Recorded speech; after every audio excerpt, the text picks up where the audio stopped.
আমার বাড়িতেই থাকতো। হ্যাঁ তা হ্যাঁ, তুই আমাদের বাড়ি যাস না কেন?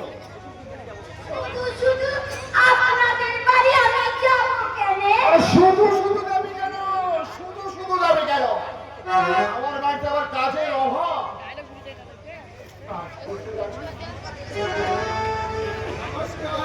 নমস্কার প্রেসিডেন্ট বাবু। আমার ছেলে দেখছি গায়ে বাস করার ইচ্ছে নেই। তার মানে গায়ে বাস করবে, মাটি থেকে ফসল তুলবে, সহজ সরল মানুষের মধ্যে বাস করবে, অথচ তুমি কাজে ভালোবাসবে না। কথা কি বলতে চাও তুমি? আমি গ্রামে আসার পর থেকে তুমি আমার পেছনে লেগেছ। অনেক জোড়া অনেক কথাই বলেছে, আমি কোনোদিন গারজ্জাই করিনি। কিন্তু আমি জানতে চাই তুমি কি আমার সঙ্গে ঝগড়া করতে চাও?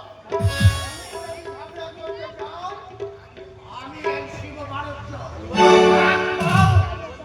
কি বললে?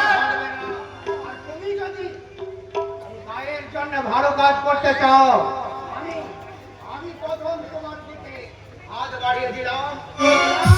মেলাও হাত। তোমার সঙ্গে হাত মেলাবো আমি?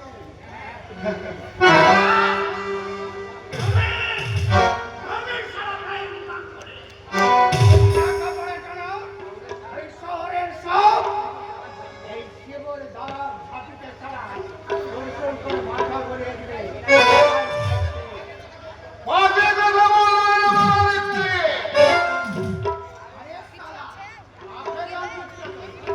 আরে তোমার মতো একটা বাজে লোকের সঙ্গে বাজে কথা বলে আমি আমার সময় নষ্ট করতে চাই না।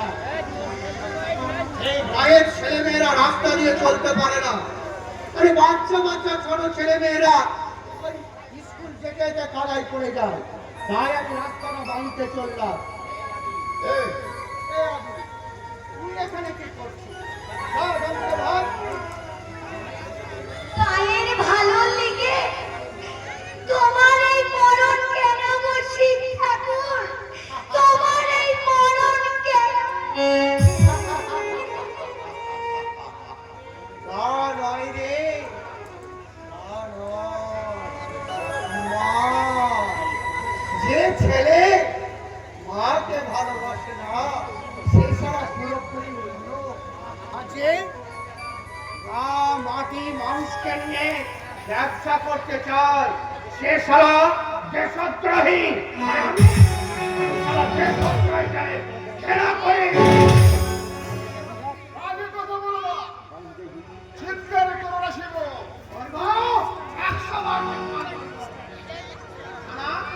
চিৎকার করে না বললে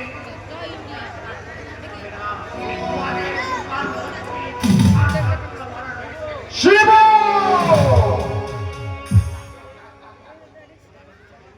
শোনো প্রেসিডেন্ট মহিম গাঙ্গুলি, গায়ে বাস করতে হলে তোমাকে গাকে মায়ের মতো পূজা করতে হবে, তার সেবা করতে হবে।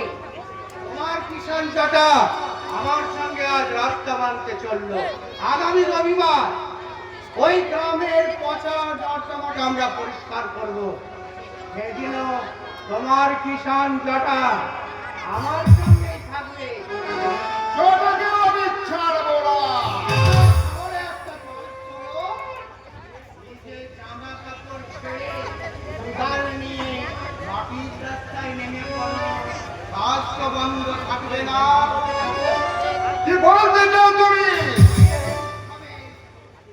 মাটির ফসল তুলবে, মানুষের মাঝে মাঝে বাস করবে, অথচ তুমি মাটি মানুষকে ছাড়া ঘৃণা করবে।